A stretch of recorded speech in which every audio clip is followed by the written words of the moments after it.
Soal abolisi dan amnesti untuk Tom Lembong dan Pak Hasto dari pemerintah. Saya meyakini apapun yang sudah diputuskan oleh Bapak Presiden itu pasti sudah dikalkulasi secara matang. Apalagi ini menjelang perayaan 17 Agustus, saya kira ini momen yang baik untuk merajut tali persaudaraan.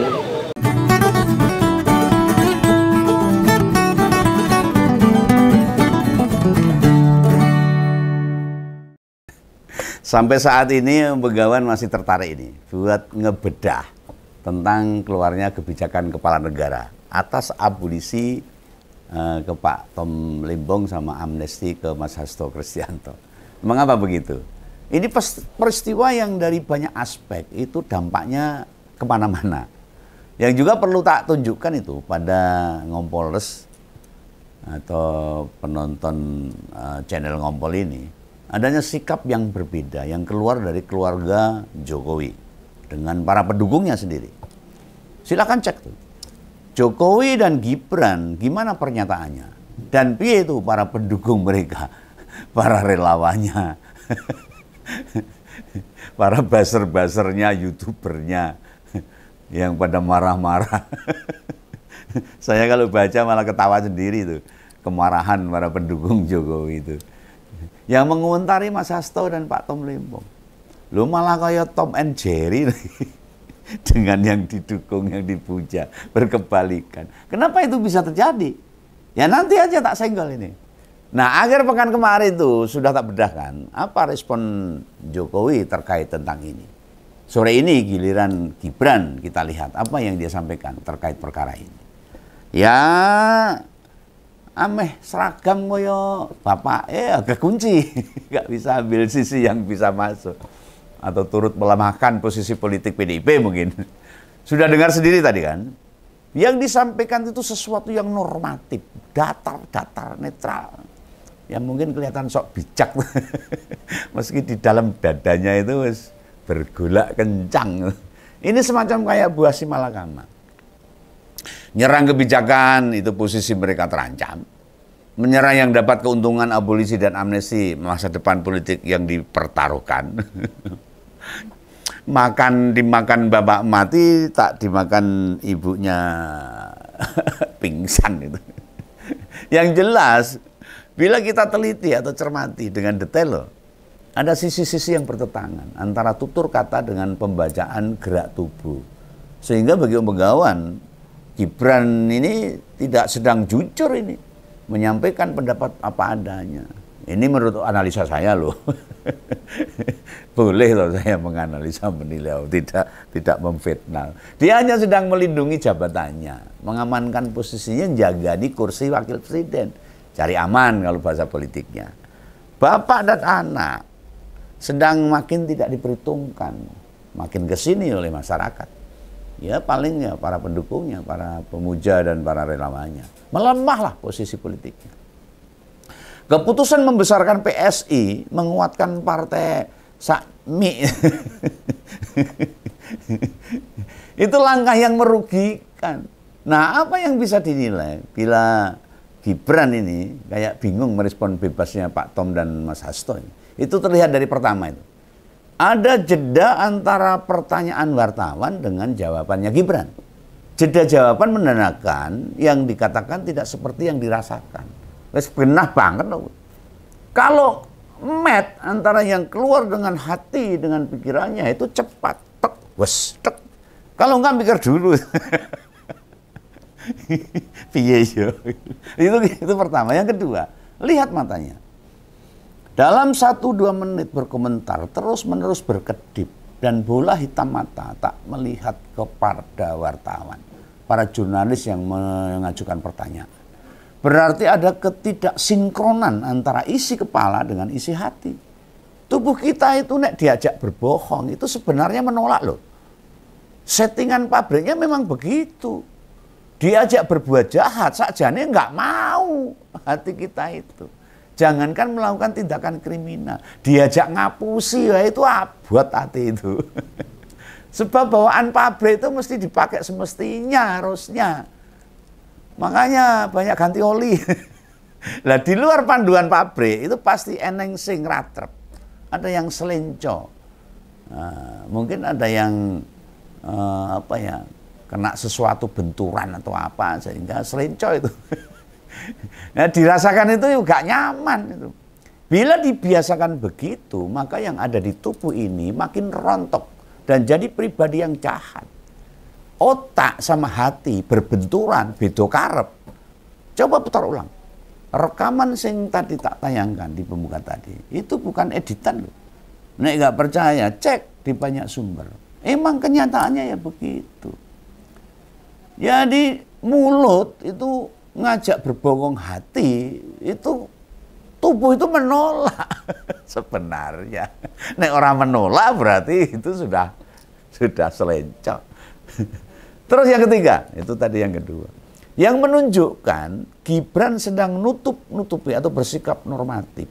Ya soal kalimat yang dia katakan. Berusaha setor muka ke Pak Prabowo sebagai presidennya. Ya katanya yang dia lakukan atau diputuskan presiden sudah dikalkulasi secara matang. Itu kan kopas dari Pak Jokowi kalau itu. Meski gak bodoh-blek. Nah Pak Jokowi waktu ditanya perkara yang sama, jawabnya kan itu hak prerogatif presiden. Atau bahasa Wapresnya disebut dikalkulasi. Hampir sama. Loh ada. Itu Mas Bro anak muda gak berani blas mengkritik kebijakan kepala negara. Takut tok nek Mas Hasto bebas itu. Balik ke kandang banteng, bakal jadi tembok Cina menghalang kepentingan politik 2029. Kenapa nggak berani memperlihatkan sing kadang-kadang Anda kelihatan sombong itu. Kayak pas dulu diajak Pak Prabowo jadi cawapres. Masih ingat sama sesumbar seorang anak muda. Tenang Pak Prabowo, tenang saja, saya sudah ada di sini. Ini menunjukkan kesombongan seorang manusia. Seakan-akan dia bisa menyelesaikan semua masalahnya. Ini saya ingatkan. Dibebaskannya Pak Tom sama Mas Hasto, nek meletik pikirannya, itu sangat-sangat menguntungkan geng Jokowi loh harusnya. Melainkan, dan itu mainkan di orkestrasi politiknya. Masa nggak berani ngeritik, nggak berani atau bingung gitu. Lu gimana gorengnya? Apa perlu tak tunjukkan cara menggorengnya? Ya harusnya nyelinap, mempolitisasi kasus ini harusnya. Jadi dengan adanya abolisi dan amnesti bisa jadi gorengannya Wapres ini harusnya loh, nek wani. Tapi ya gimana? Bisa pula itu Kaisang yang barusan jadi ketua umum. Suruh nimbrung sekali ya. Jadi antara Pak Jokowi, Gibran sama Kaisang bisa goreng masalah abolisi dan amnesti ini. Loh mana dia? Kok nggak memanfaatkan momentum politik begini? Ini kesempatan bagus loh buat menaikkan citra, menguatkan persepsi publik. Terutama buat yang nggak suka sama Pak Prabowo, apalagi benci sama PDIP. Wah itu digoreng-goreng aja. Semuanya semakin menyerang. Neng yompo itu. Kaisang nggak turut memainkan isu amnesti dan abolisi ini. Apa karena Pak Jokowi juga sudah mumet atau? Nah melalui permainan model apa lagi yang bisa ngangkat, apalagi sejalan sama politik yang berlogo gajah ini. Seakan-akan sudah tertutup semuanya. Mau tak kasih ide nggak? Buat memainkan situasi. Atau menyalip di tikungan, itu kan gampang itu. Menunggu di perempatan, menggunting dalam lipatan. Di koalisi pendukung pemerintah, ada banyak kalimat atau pernyataan yang bisa disampaikan. Contoh ini tak kandani nih. Amnesti ke sekjen partai memperlihatkan bila semua kekuatan politik telah bersatu kembali. Misalnya kan gitu. Bisa juga dalam bentuk lain. Itu kalimat itu sangat penting dan itu sangat mempengaruhi baik kredibilitas partai itu sendiri yang dipimpin. Ya mungkin bisa kasih selamat pada Pak Tom atau selamat Pak Tom dan Mas Hasto mendapatkan perhatian dari kepala negara. Wow, ini wani bicara ngono kuwi. Oh, iso tekan itu. Marahi hal politik jadi sumeng-sumeng. Banget kalau Anda berani begitu. Nah pertanyaannya, apa Pak Jokowi atau salah satu anaknya wani berkata begitu? Ayo tekan bakdo pitik, tidak akan seberani itu. Loh apa tujuan mereka? Gak berani memanaskan situasi. Sebab keluarga Solo lagi terpojok saat ini, kepepet dan makin lemah. Pikiran utama mereka ya paling mendasar itu positioning politik.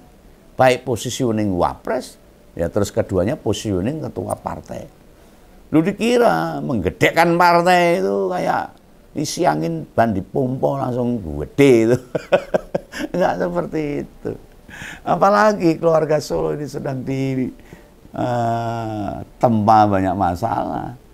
Dari yang belum selesai lah sampai saat ini. Ijazah palsu, fufu-fafa, ususi RP, dan sebagainya. Banyak kritik-kritik terbongkarnya korupsi gede-gedean di saat Jokowi menjabat selama 10 tahun. Banyak yang akan diungkap. Genah yang bisa kita lihat saat ini, tujuan hidup politisi asli di Solo itu melulu berkutat sama kekuasaan saja. Biar caranya kuosonya itu tidak lepas dari tangannya. Adakah yang tahu? Mereka menyuarakan kepentingan rakyat. Ya, kan belas tidak sama sekali. Urusan-urusan rakyat diabaikan. Tidak jadi kepentingan mereka. Yang turut dibelani. Yang kayak ginian. Herannya. Kok ya banyak rakyat yang belum sadar. Ya tapi ya monggo ini. Mungkin Tuhan punya tujuan lain. Yang kita nggak ngerti. Kenapa? Masyarakat, tokoh banyak yang belum paham masalah ini. Lah cocoknya. Ini kebijakan Pak Prabowo buat mengeluarkan abolisi dan amnesti. Itu bisa ditunggangi dengan kepentingan politik keluarga Jokowi. Target utamanya mengembalikan dukungan. Ya, Jawa itu gresek-gresek. Apa sih bisa dikelompokkan meneh. Lah para pendukung mereka itu tidak ada satu pun. Terutama para relawan itu turut berkomentar tentang isu itu. Tentang isu ini. Sebab para influencer do protes, pating celepung serentak nyerang kebijakan Pak Prabowo. Orang seragam nyerang itu. Kan jadi lucu itu.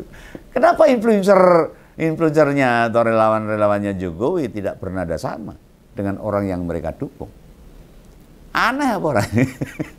Iya kan? Bisa jadi emang perintahnya serang sembari mengkalkulasi keuntungan politik di sisi lain. Lah yang didukung bilang, wah itu hak prerogatif presiden. Sudah dikalkulasi, lah kok pendukungnya kok nyerangi membabi buta, orang seragam, bos-bos. Lantas kalimat berikutnya muncul dari Gibran pula. Katanya abolisi dan amnesti keluar jelang 17-an momen yang baik. Merajut tali persaudaraan sesama anak bangsa. Walah. Ya pret kalau itu. Lo memangnya tanpa abolisi dan amnesti, Pak Tom sama Pak Hasto terus PDIP bisa disimpulkan anak bangsa yang nggak mau bersaudara?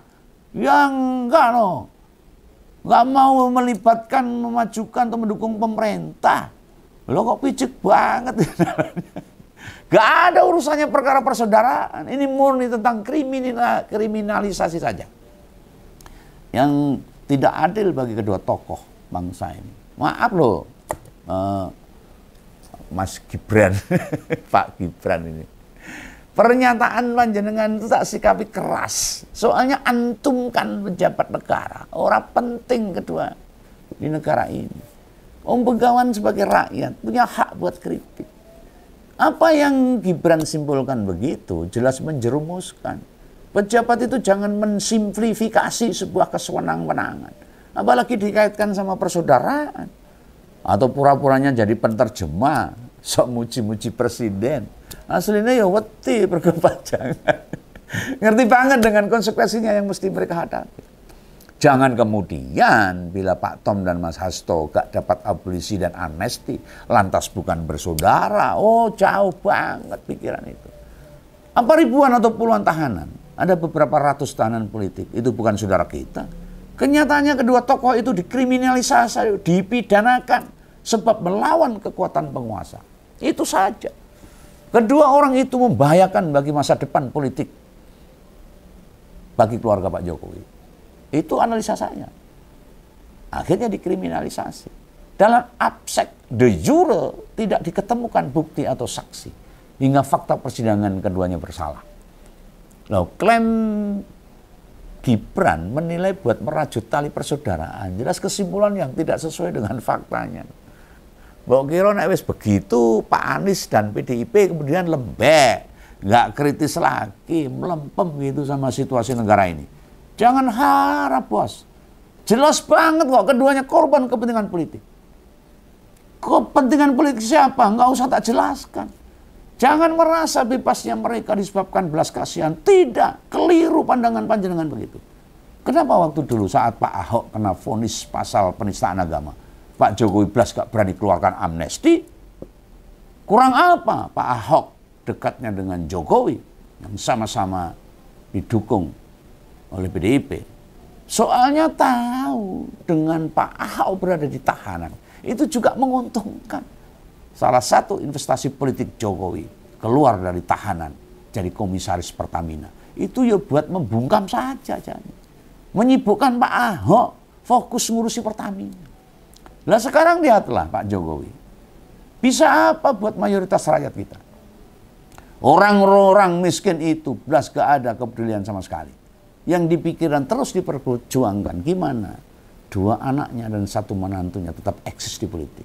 Faktanya begitu. Dengan pernyataan Bu Mega soal PDIP mendukung pemerintah, itu tidak bermakna juga mendukung buta. Membabi buta dalam mendukungnya. Seakan-akan tersandera, apalagi terus termasuk mendukung Gibran. Enggak. Nek gak mudeng makna pidato Ketua Umum PDIP, simak tuh ngompol yang semalam tayang itu. Jadi bagi para pendukung dinasti yang dari Solo itu, gimana? Panjenengan menimbang atas dukungan yang diberikan. Apa masih tetap anggap mereka politisi yang bakal bikin negara ini makin bercahaya? Mari silahkan. Siapa nanti yang akan membela konstitusi dan demokrasi? Rakyat harus semakin paham. Oke? Jangan salah paham ya. Salam ngompol, salam begawan. Jangan lupa subscribe. Dadah.